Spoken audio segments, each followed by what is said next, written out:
마태복음 27장 27절에서 56절.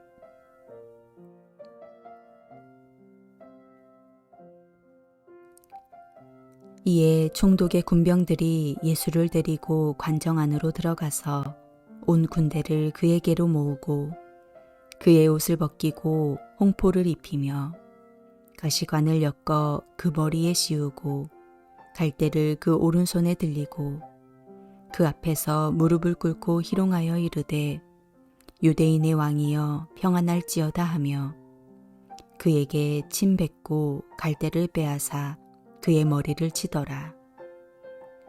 희롱을 다 한 후 홍포를 벗기고 도로 그의 옷을 입혀 십자가에 못 박으려고 끌고 나가니라. 나가다가 시몬이란 구레네 사람을 만나매 그에게 예수의 십자가를 억지로 지워 가게 하였더라.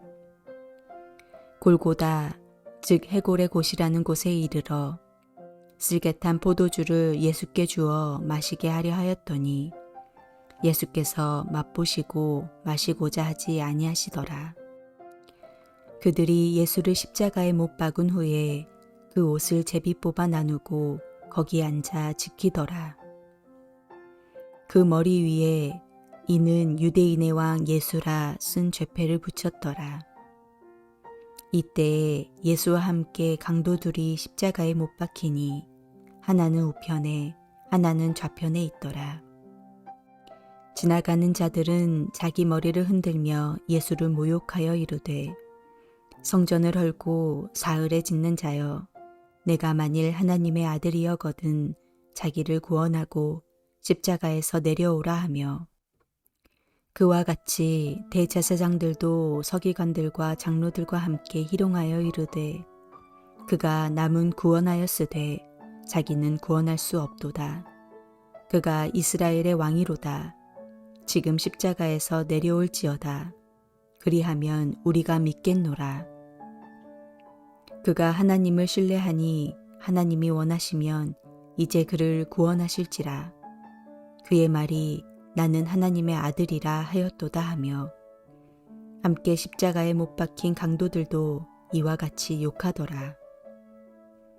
제6시로부터 온 땅에 어둠이 임하여 제9시까지 계속되더니 제9시쯤에 예수께서 크게 소리질러 이르시되 엘리 엘리 라마 사막다니 하시니 이는 곧 나의 하나님 나의 하나님 어찌하여 나를 버리셨나이까 하는 뜻이라. 거기 섰던 자 중 어떤 이들이 듣고 이르되 이 사람이 엘리야를 부른다 하고 그 중에 한 사람이 곧 달려가서 해면을 가져다가 신 포도주에 적시어 갈대에 깨어 마시게 하거늘 그 남은 사람들이 이르되 가만두라 엘리야가 와서 그를 구원하나 보자 하더라. 예수께서 다시 크게 소리 지르시고 영원히 떠나시니라. 이에 성소 휘장이 위로부터 아래까지 찢어져 둘이 되고 땅이 진동하며 바위가 터지고 무덤들이 열리며 자던 성도의 몸이 많이 일어나되 예수의 부활 후에 그들이 무덤에서 나와서 거룩한 성에 들어가 많은 사람에게 보이니라. 백부장과 및 함께 예수를 지키던 자들이 지진과 그 일어난 일들을 보고 심히 두려워하여 이르되 이는 진실로 하나님의 아들이었도다 하더라. 예수를 섬기며 갈릴리에서부터 따라온 많은 여자가 거기 있어 멀리서 바라보고 있으니 그 중에는 막달라 마리아와 또 야고보와 요셉의 어머니 마리아와 또 세베대의 아들들의 어머니도 있더라. 예수님이 걸어가신 십자가의 길은 고난의 길이었습니다. 예수님은 십자가 길을 걸어가시면서 처절한 육체적 고통을 겪으셔야만 했습니다. 예수님은 빌라도의 법정에서 채찍을 맞았습니다. 이러한 매질은 십자가 처형에 앞서 죄수의 힘을 빼기 위해 시행하는 것이었습니다. 그 고통이 얼마나 심했는지 어떤 때는 매질만으로도 사람이 죽는 경우가 있었다고 합니다.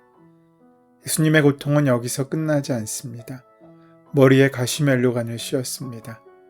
로마 군인들은 왕권을 상징하는 가시로 만든 면류관을 씌워 고통을 주고 조롱하였습니다. 육체적 고통뿐만 아니라 정신적인 고통까지 감당하신 것입니다. 그리고 십자가를 지우고 골고다 언덕으로 끌고 가셨습니다.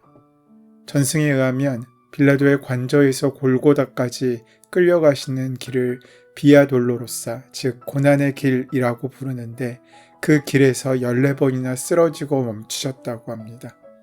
몹시 혹독한 고문을 당하셨기 때문에 예수님은 무거운 십자가를 끌고 가실 힘이 부족했습니다.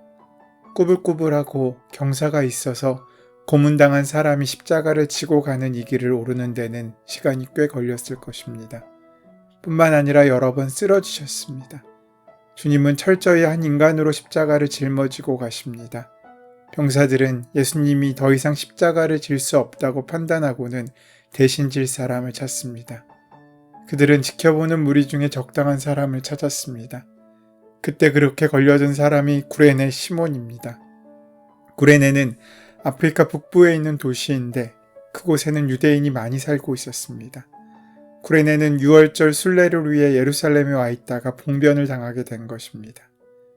로마 군인들은 심각한 고통을 잊게 해주기 위해 마취제인 모략을 탄 포도주를 예수님께 주었지만 예수님은 그것을 거절하셨습니다. 이러한 고통 앞에 그 고통을 다 감당하시고 예수님은 십자가의 길을 포기하지 않고 끝까지 묵묵히 걸어가십니다. 왜 예수님은 이런 육체적인 고통을 받으셨습니까? 그 이유를 이사야 선지자를 통하여 하나님은 이렇게 말씀해주고 있으십니다. 그가 찔림은 우리의 허물을 인함이요 그가 상함은 우리의 죄악을 인함이라. 그가 징계를 받음으로 우리가 평화를 누리고 그가 채찍에 맞음으로 우리가 나음을 입었도다. 우리의 죄를 용서해 주시기 위해서 그 고통을 감당하신 것입니다. 우리를 치유하시고 우리에게 참 평안을 주시기 위하여 우리가 죄로 말미암아 마땅히 당해야 될 그 고통을 십자가를 대신 당하신 것입니다. 우리의 질고, 우리의 슬픔, 우리의 허물, 우리의 죄악을 대신한 고통이었습니다. 하나님을 떠난 불순종의 죄인이나 배신자, 배반자, 또 배역자들의 길을 가버린 죄인들의 죄값으로 당해야 할 고통을 대신하신 고통이었습니다. 우리의 허물과 죄를 인한 대리적인 고통이었습니다. 우리를 회복시키시기 위한 대속적인 고통이셨습니다. 그때 십자가가 세워진 곳의 이름은 골고다였는데 그 뜻은 해골이란 의미를 갖고 있습니다. 크리스찬들은 이 골고다를 가르쳐 갈보리라고도 부르는데 그 뜻 역시 해골입니다. 해골이라고 불리우는 곳 그 죽음의 땅 위에 세워진 예수님의 십자가는 그 자체만으로도 위대한 메시지입니다. 해골 위에 세워진 십자가, 그 십자가로부터 시작되는 예수님의 보혈을 타고 위로부터 흘러내리는 하나님의 영원한 생명, 그 생명의 보혈에 의해 생명이 회복되고 소성되는 죽음이 생명이 되고 죽음이 부활의 영광에 이르는 세상에 이보다 더 극적인 생명의 역사가 어디 있겠습니까? 바로 그것은 예수님의 구원 사역이 온전히 이루어지는 귀하고 거룩하고 아름다운 그림이 됩니다. 이 말씀을 묵상하면서 우리는 먼저 구레네 사람을 생각해 볼 수 있습니다. 로마 병정들이 왜 그 사람을 택했는지 알 수는 없습니다. 어떤 사람은 그가 예수님께 동정심을 보였기 때문이라고 추측합니다. 하지만 복음서들은 이 점에 대해서 침묵합니다.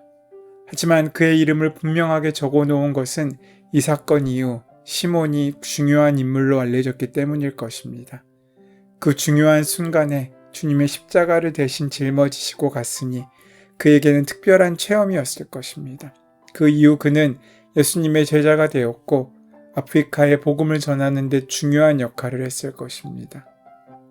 구레네 시몬은 처음에 마지못해 십자가를 집니다. 그러다가 주님께서 함께 하시는 사실을 깨달았을 것입니다. 정치범으로 죄수로 끌려가는 십자가가 아니라 사랑으로 끌려가는 그 십자가임을, 그 십자가를 대신 지고 걷는 길 가운데 또 그 길 가운데 동행하는 주님과 함께 그 길을 걸어가면서 그는 만나고 느꼈을 것입니다. 때로는 억지로 짊어지는 짐이 이렇게 놀라운 은총의 도구가 되기도 합니다. 주님께서는 내 제자가 되려는 사람은 자기 십자가를 지고 나를 따라오라고 말씀하셨습니다. 자기 십자가는 주님을 따름으로 부정하고 포기하고 손해보아야 할 것을 뜻합니다. 그런데 때로는 다른 사람의 십자가도 짊어져야 할 때가 있습니다. 다른 사람의 십자가를 지는 것은 어렵고 고통스러운 일이지만 그럼으로써 우리는 주님을 만날 수 있는 기회를 얻게 됩니다. 오늘 우리가 사는 사회는 남의 십자가를 대신 지기는커녕 자신의 짐까지 다른 사람에게 얹어주려고 하는 사회입니다. 갈수록 이런 풍조가 심해져 가고 있습니다. 오직 나밖에 없는 인생들을 살고 있는 경우가 많습니다. 이런 시대 가운데 우리는 나그네가 되어야 합니다. 가정과 교회 그리고 직장에서도 우리는 다른 사람의 짐을 대신 지는 구레네 사람 시몬이 될 수 있도록 힘써야 한다는 것입니다. 다른 사람의 도움으로써 자신의 공로를 키우자는 뜻이 아닙니다. 주님의 사랑으로 다른 사람의 집을 덜어주자는 것입니다. 작은 일이지만 또 때로는 억지로 할 수 있는 일이지만 그렇게 하는 과정 가운데 우리는 주님을 만날 수 있습니다. 사랑하는 여러분은 어떻습니까? 지금 당신 자신의 짐이 아닌 다른 사람의 짐이 여러분의 어깨 위에 있습니까? 자녀들의 짐을 지는 것, 부모님의 짐을 지는 것, 형제들의 짐을 지는 것, 그리고 배우자의 짐을 지는 것은 아름다운 일입니다. 이것은 기본인데 이 기본조차 지키지 않는 가정이 적지 않습니다. 어떤 경우에는 그 짐이 너무 힘겨운 경우도 있습니다. 그럴 때는 주님께 힘을 구하십시오. 모든 짐을 기쁨으로 감당할 수 있는 짐을 주님께서는 허락하실 것입니다. 또 우리가 감당할 수 없을 때 주님께서 함께 그 짐을 져 주실 것입니다.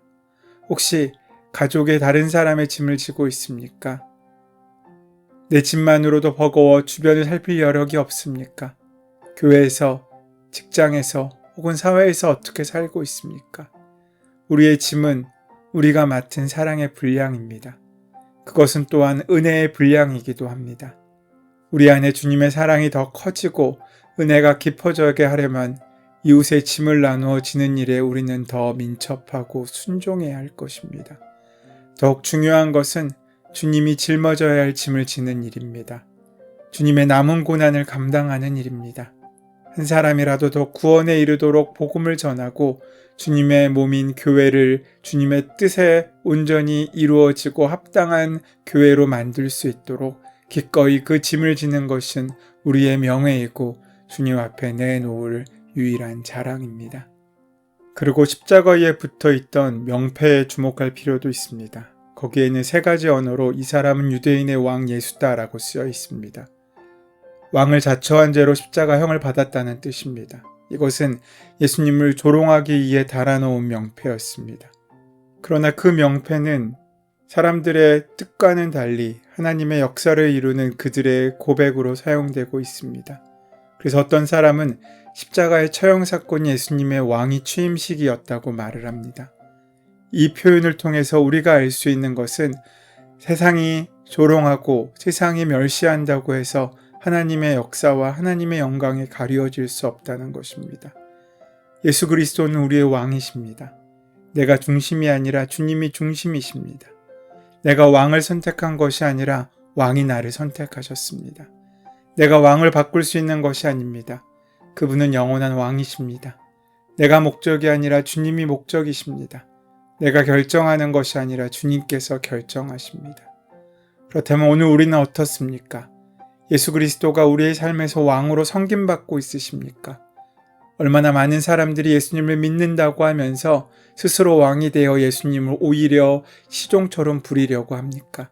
내 욕심과 만족을 이루려고 합니까? 나의 필요와 욕망을 위해 섬겨달라고 구하고 있는 것은 아닙니까? 왕이신 주님을 높이고 그분의 뜻을 행하려는 열심이 과연 우리에겐 있습니까? 우리의 믿음과 헌신은 과연 왕이신 그분의 위엄에 얼마나 어울립니까? 우리에게 정말 주님이 전부이십니까? 사랑하는 여러분, 성금요일을 맞이하여 오늘 더욱더 십자가를 기억하며 십자가의 주님을 바라보는 시간을 갖기 원합니다. 진정한 능력인 십자가를 붙드는 귀한 믿음을 결정하시기 바랍니다. 그 십자가는 이 땅에 살아가는 동안 우리에게 하나님의 열쇠를 열어주는 열쇠가 될 것이고 하나님의 은혜를 만나는 귀한 통로가 될 것입니다. 그 은혜 가운데 이기고 승리하는 귀한 삶을 살아가는 저와 여러분 되시기를 소원하고 축원합니다. 은혜의 주님, 십자가에서 우리의 인생을 새롭게 시작하신 것처럼 우리도 그 십자가를 통하여 이 땅 가운데 하늘의 문을 여는 복된 삶을 살 수 있도록 인도하여 주시옵소서. 우리 주 예수 그리스도의 이름으로 기도드립니다. 아멘. 이제 오늘 말씀을 더 깊이 묵상하시면서 우리 마음 가운데 그 십자가를 세우고 십자가의 은혜를 누릴 수 있게 되기 위하여 함께 기도하는 시간 갖도록 하겠습니다. 함께 기도합니다.